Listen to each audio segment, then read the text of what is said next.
লা লিগায় অবশেষে জয়ের মুখ দেখল Spanish giant Real Madrid. Atletico বিলবাওয়ের বিপক্ষে ৩-০ ব্যবধানের দাপুটে জয়ে বার্সেলোনার সঙ্গে ব্যবধান কমালো লস ব্লাঙ্কোসরা।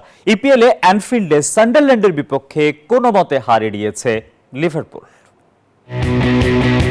হার আর ড্রয়ের বৃত্তে ঘুরপাক খেয়ে অবশেষে জয়ের ধারায় ফিরল স্প্যানিশ জায়ান্ট রিয়াল মাদ্রিদ। বুধবার সান মামেসের স্টেডিয়ামে ম্যাচের মাত্র 7 মিনিটেই ট্রেন্ট আলেকজান্ডার আর্নল্ডের বাড়ানো বলে কিলিয়ান এমবাপে ঝলকে এগিয়ে যায় রিয়াল। 25 থেকে 30 মিনিটে বিলবাও সমতায় ফেরার চেষ্টা চালালেও তার রুখে দেন রিয়াল গোলকিপার তিবো কর্তোয়া। যুক্তরাষ্ট্রের 1 নম্বর জিম চেইন গোল্ড জিম এখন আবারও বাংলাদেশে। বসুন্ধরা আবাসিক এলাকা ও বসুন্ধরা সিটি শপিং মলে। উল্টো ম্যাচের 42 মিনিটে হেড থেকে কামাভিঙ্গা গোল করে 2-0 গোলে লিড নিয়ে বিরতিতে যায় জাভি আলোনসোর মাদ্রিদ। বিলবাও দ্বিতীয়ার্ধে ম্যাচে ফেরার চেষ্টা চালালেও তা সফল হয়নি। উল্টো 59 মিনিটে এমবাপ্পের গোলে 3-0 গোলের জয় নিয়ে মাঠ ছাড়ে জাভি আলোনসোর দল।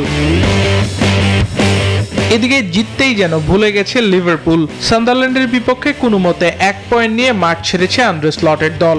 অ্যানফিল্ডে গোলশূন্য প্রথমার্ধের পর সান্ডারল্যান্ডকে এগিয়ে নেন তালবি।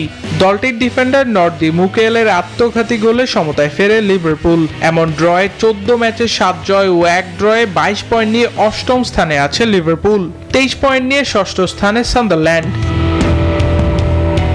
এছাড়াও ইপিএলে লিডসের কাছে 3-1 গোলে বিধ্বস্ত হয়েছে চেলসি। আর ব্যানফোর্ডকে 2-0 গোলে হারিয়ে লিগ টেবিলের শীর্ষস্থান আরও মজবুত করল মিকেল আর্তেতার আর্সেনাল। আবরার আল দাইয়ান, নিউজ 24।